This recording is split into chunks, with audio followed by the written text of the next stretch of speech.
تو اب یہ میرے پاس دونوں قسم کے اسباب، خیر کے اسباب بھی موجود ہیں، شر کے اسباب بھی موجود ہیں۔ میں نے کس کو اختیار کرنا ہے؟ خیر کو اختیار کرنا ہے یا شر کو اختیار کرنا ہے؟ یہ اللہ نے میرے اوپر اختیار دے دیا مجھے۔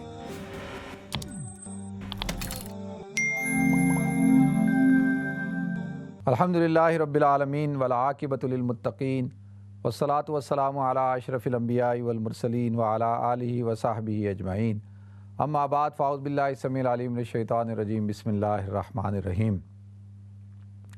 وما ارسلناک الا رحمۃ للعالمین، صدق اللہ العظیم۔ اللہم صلی علی محمد وعلی آل محمد کما صلیت علی ابراہیم وعلی آل ابراہیم انک حمید مجید۔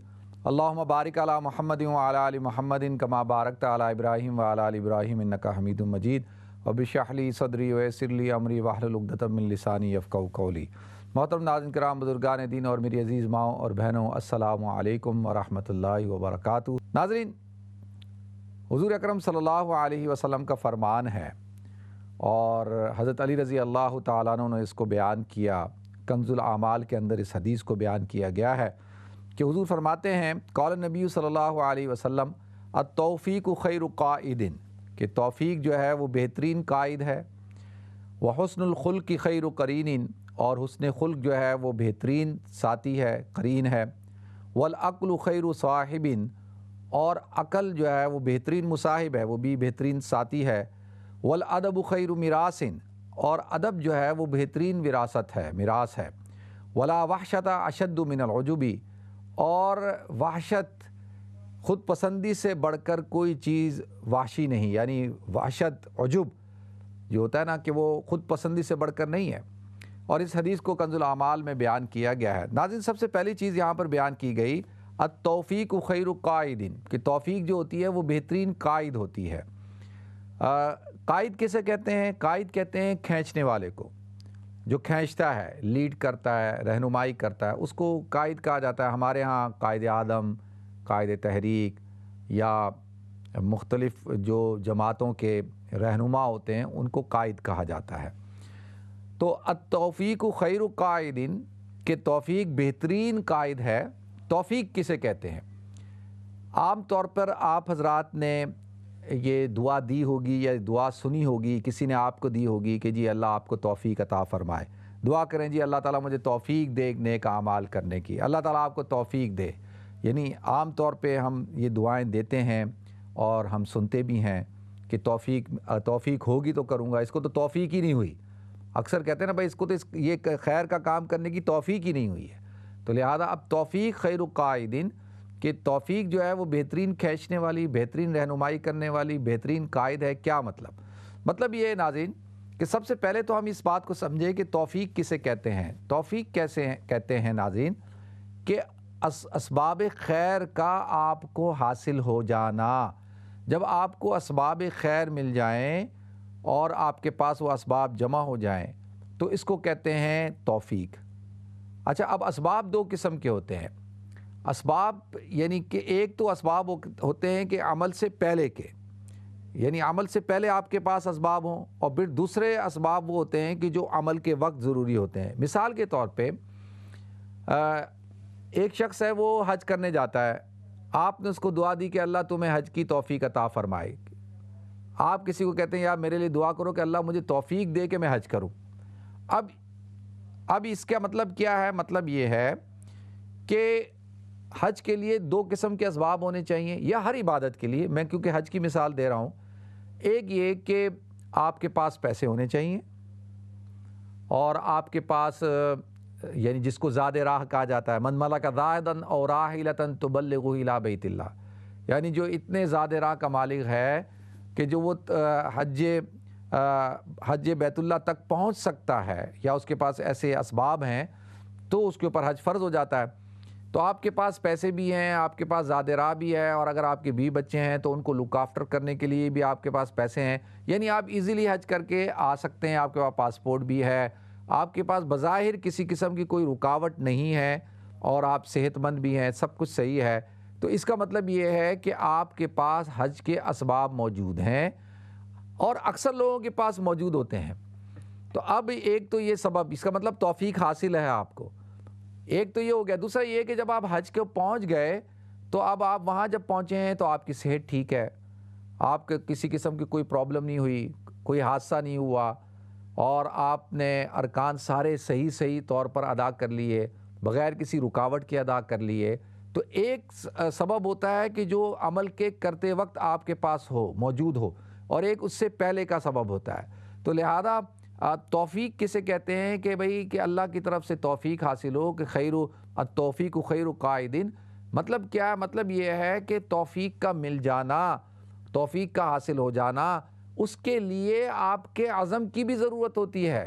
یہ نہیں ہوتا کہ جی آدمی کہہ دے کہ جی بھائی مجھے توفیق ہی نہیں ہے، تو بھائی توفیق کا مطلب اب دیکھنا ہی ہوگا۔ یہاں ایک آدمی ہے جس کے پاس پیسے نہیں ہیں، جس کے پاس صحت نہیں ہے، جس کے پاس بچوں کو لک آفٹر کرنے والا کوئی نہیں ہے، اگر وہ حج پہ چلا جاتا ہے تو پیچھے اس کے چھوٹے بچے ہیں یا والدین بیمار ہیں، ان کو لک آفٹر کرنے والا کوئی نہیں ہے۔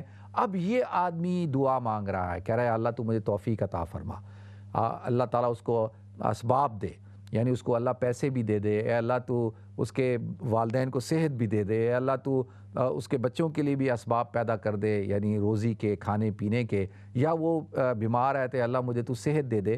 تو اب یہ تو دعا اس کی مانگنا ٹھیک ہے، اللہ مجھے توفیق عطا فرما، تو یہ توفیق تو زیادہ تر لوگوں کو حاصل ہوتی ہے اور زیادہ تر لوگوں کے پاس اسباب موجود ہوتے ہیں، لیکن اب آپ کہیں گے کہ بھئی توفیق تو ہے تو یہ جا کیوں نہیں رہا؟ دیکھیں ناظرین، ہم وہ عمل کرتے کیوں نہیں ہیں؟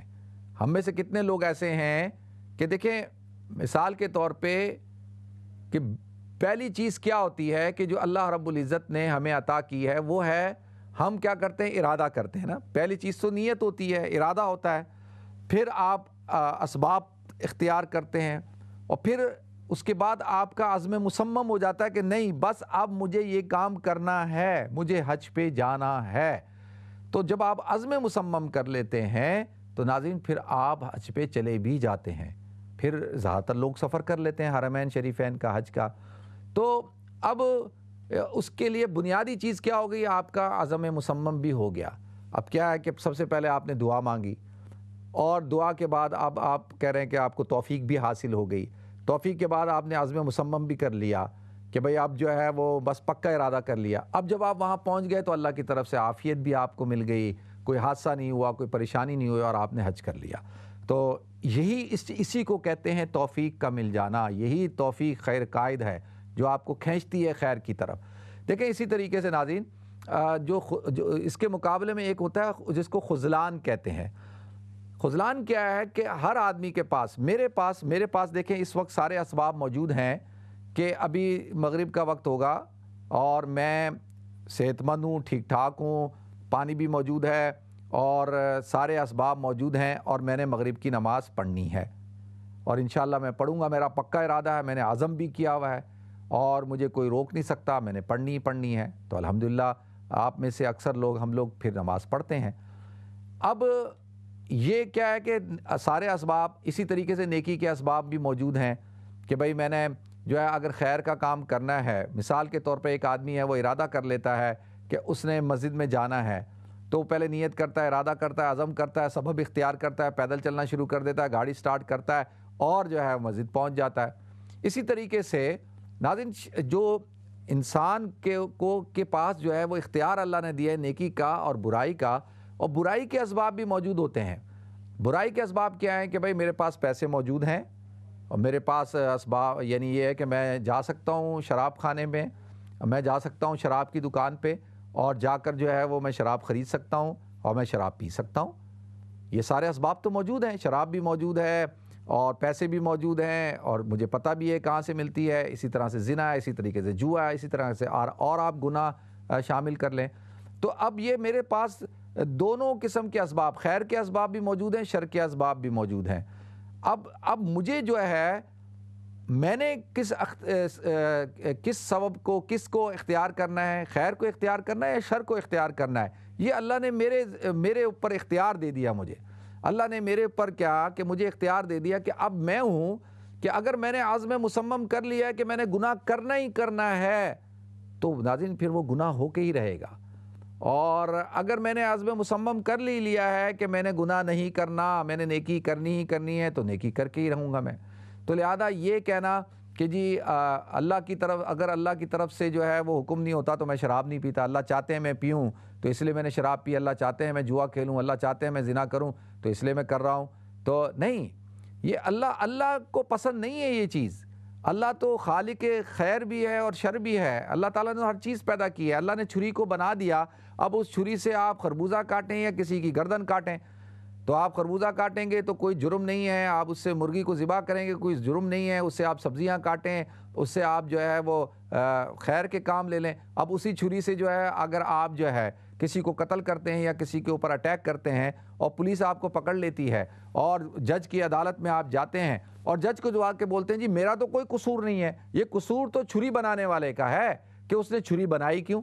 اب وہ چھری بناتا ہے نہیں تو میں وہ چھری کا استعمال کرتا نہیں، میں قتل کرتا نہیں. تو وہ جج کیا کہے گا کہ بھائی چھری اس لیے تھوڑی بنائی گئی تھی کہ تم انسانوں کو قتل کرتے پھرو.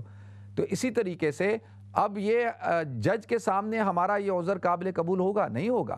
وہ کہے گا کہ نہیں ایسا نہیں ہو سکتا کہ تم نے اپنے فعل سے کیا، اپنے ارادے سے یہ کام کیا ہے اور اس میں تمہارا ارادہ شامل تھا، نیت شامل تھی، تمہارا فعل شامل تھا، تمہارا عزم مصمم شامل تھا، تو لہذا سزا بھی تمہیں ملے گی. تو اللہ تعالیٰ نے تو ہر چیز پیدا کر دی. اب آگ پیدا کر دی، آگ سے اب کھانا پکائیں، آگ پہ روٹی پکائیں، یا آگ سے لوگوں کے گھروں کو جلائیں یا لوگوں کی پراپرٹی کو لوگوں کو جلائیں.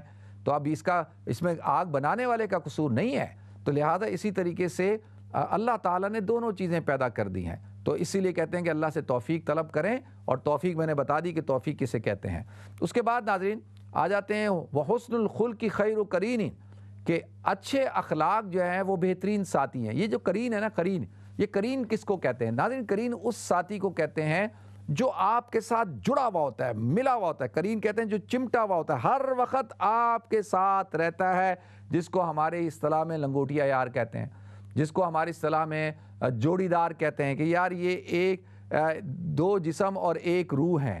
یعنی ایسے ہی کہا جاتا ہے نا کہ یہ ہر وقت ساتھ جوڑی دار ہیں، یہ ہر جگہ یہ ساتھ ساتھ ہوتے ہیں.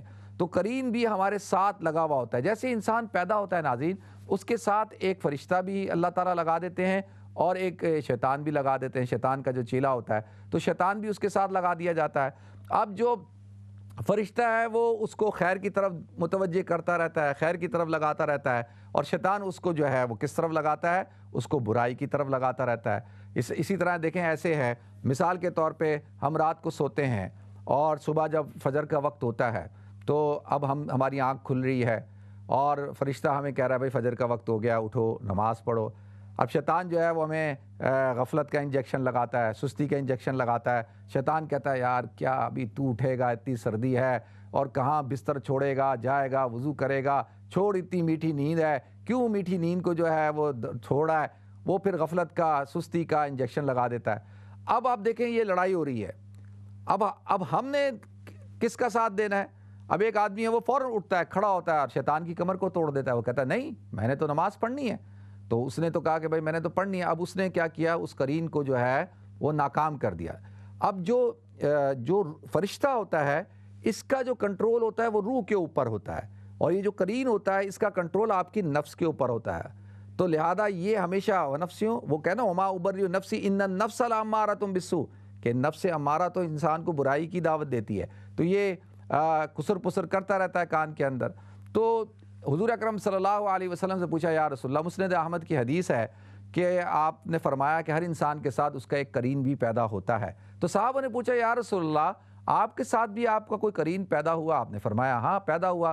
ایک میں تو ہے کہ اس کو آپ نے فرمایا اس کو میرے تابع کر دیا گیا ہے، وہ میرے تابع ہے اور وہ مجھے کبھی بھی شر کی طرف مجھے توجہ نہیں دلاتا، یعنی وہ میرا مطیع ہو چکا ہے. اور دوسری حدیث میں ہے کہ وہ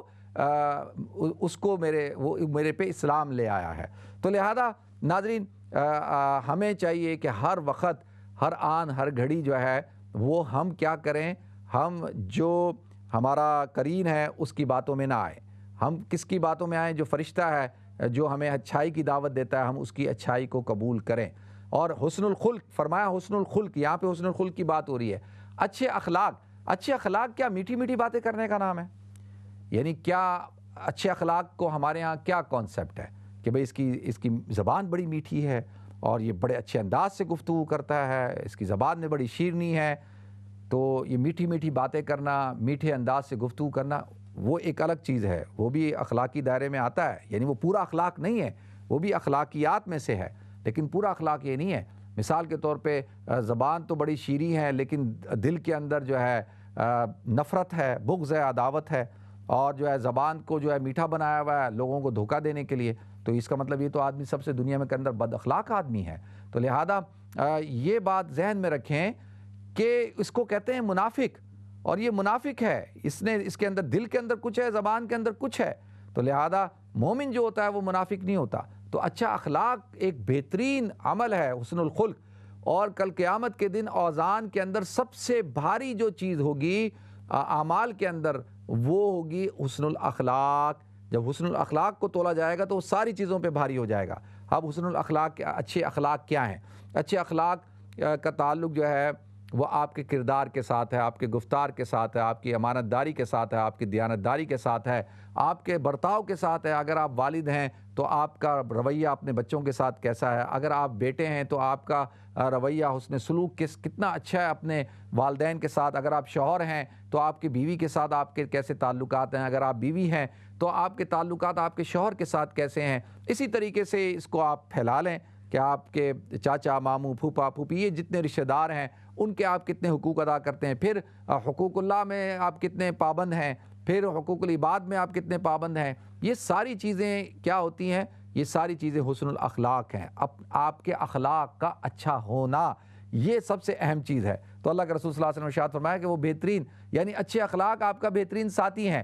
دیکھیں انسان کی جو تربیت ہوئی ہوئی ہوتی ہے، انسان کے پاس جو علم ہوتا ہے، انسان کے پاس جو اس کی شرافت ہوتی ہے، اس کے اندر اچھی صفات ہوتی ہیں، وہ ہر وقت اس کے ساتھ ہوتی ہیں، اس سے کوئی جدا نہیں کر سکتا، کوئی لوٹ نہیں سکتا۔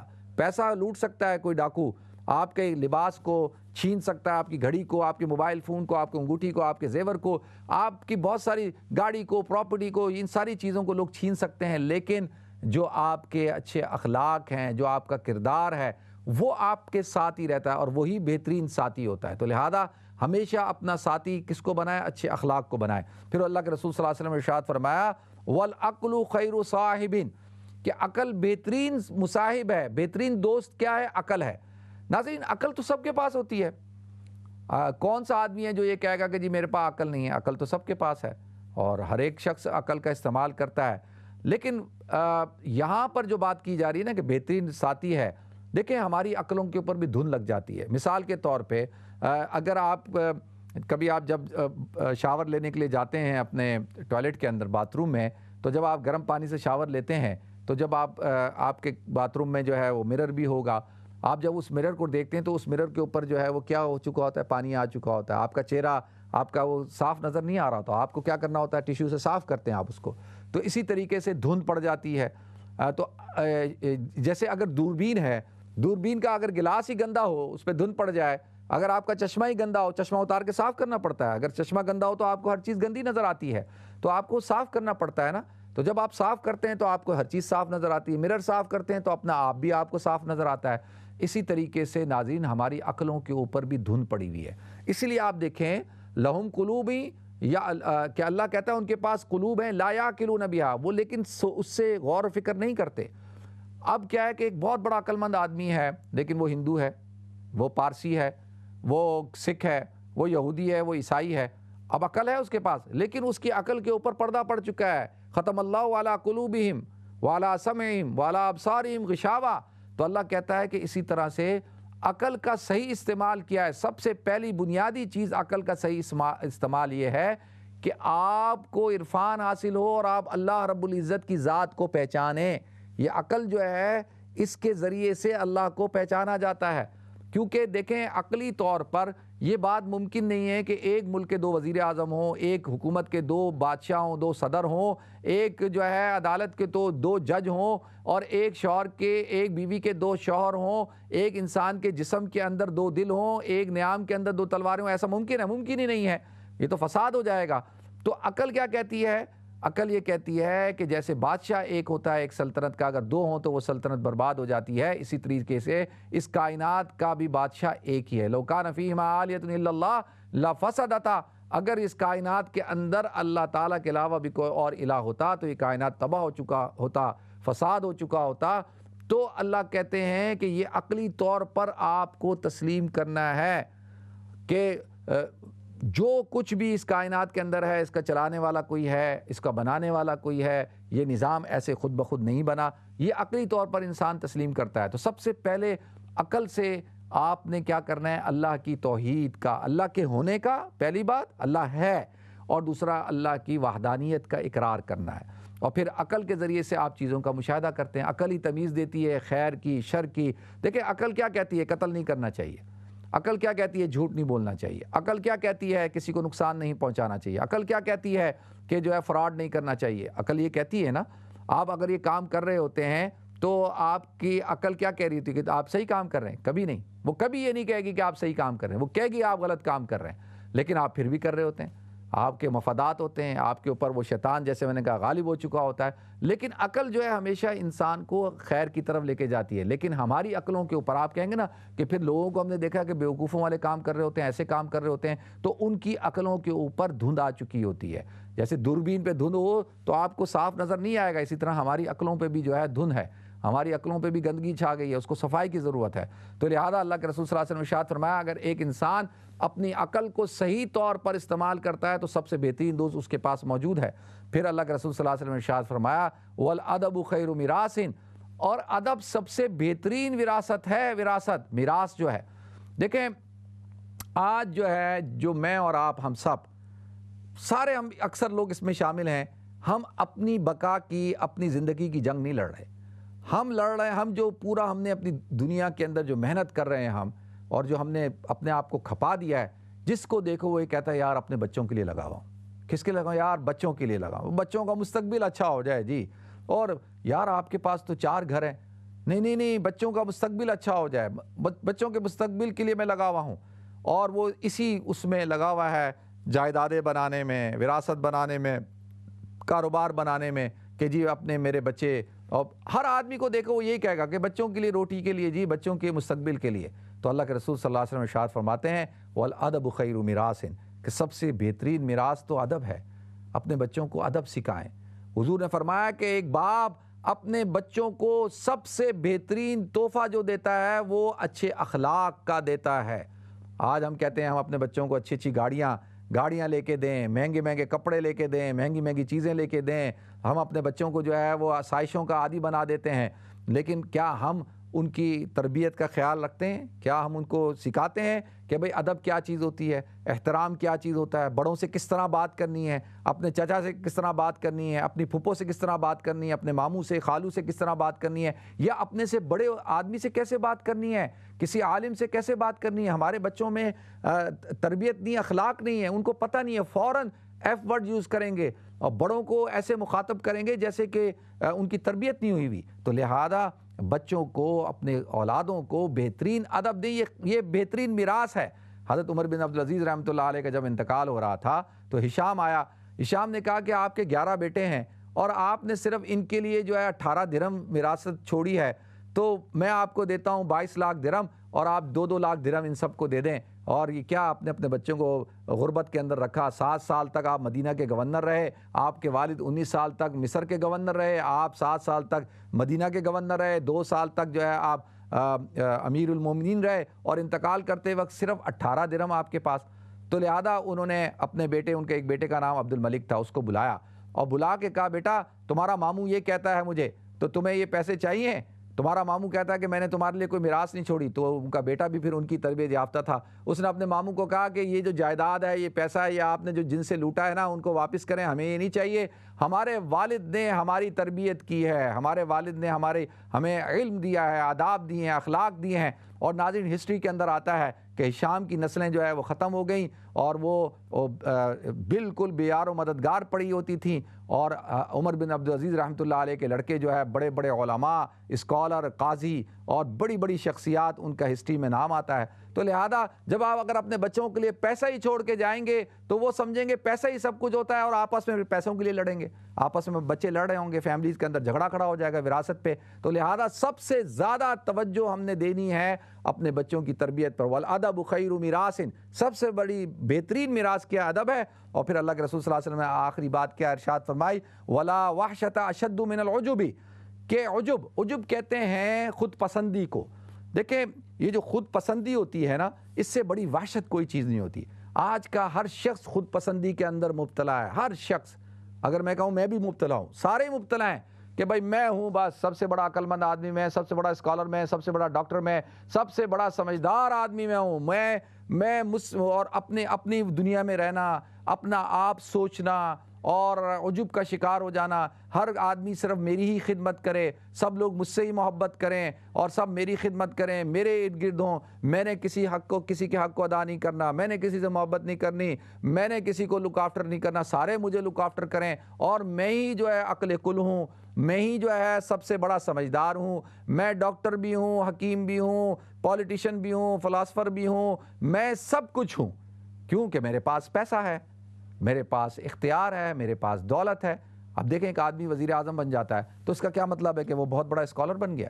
اب وہ کہے گا جی میں مذہب کا سب سے بڑا چیمپئن میں ہوں، تاریخ کا سب سے بڑا چیمپئن میں ہوں، حکمت بھی میں سمجھتا ہوں. ہمارے ہاں کیا ہے، ہمارے ہاں جنرل صاحب بیٹھے ہوں گے تو وہ کسی کو کھاتے میں نہیں لے کے آئیں گے، وہ کہیں گے یار سب سے بڑا سمجھدار آدمی میں ہوں. اس کو کہتے ہیں عجب، خود پسندی. اللہ کے رسول ارشاد فرماتے ہیں سب سے بڑی وحشت ہے یہ سب سے بڑی نااہلی ہے کہ انسان جو ہے. اب دیکھیں میں ہوں، اگر میرے سامنے کوئی ڈاکٹر بیٹھا ہے تو بھائی وہ اس فیلڈ کا ماہر ہے، وہ جو بات کر رہا ہے مجھے اس کی بات کو ماننا ہے.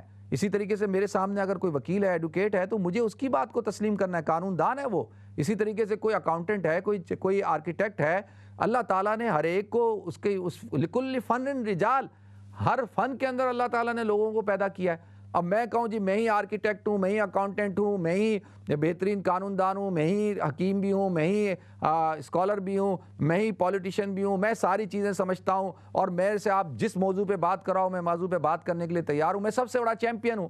تو اس کو کہتے ہیں خود پسندی اور عجب کہتے ہیں عجب. تو ہمارے ہاں 90% لوگ خود پسندی کے اندر مبتلا ہیں. تو لہذا ہمیں یہ حضور اکرم صلی اللہ علیہ وسلم کے بہترین جو ہے نصائح ہیں، وصیتیں ہیں جو حضور نے ہمیں عطا کی ہیں، ہمیں اس پر عمل کرنا چاہیے. سب سے پہلی چیز کیا ہے کہ اللہ سے توفیق مانگیں، اور توفیق کو میں نے بتا دیا وہ خیر قائد، بہترین قائد ہے. وہ حسن الخلق، اچھے اخلاق کا ہونا، یہ بہترین آپ کا ساتھی ہے. اسی طرح سے عقل جو ہے وہ بہترین مصاحب ہے. اسی طرح سے جو ہے ادب بہترین میراث ہے. اور اللہ تعالی ہمیں خود پسندی سے، عجب سے بھی بچائے. وآخر دعوانا ان الحمد للہ رب العالمین. السلام علیکم ورحمۃ اللہ وبرکاتہ.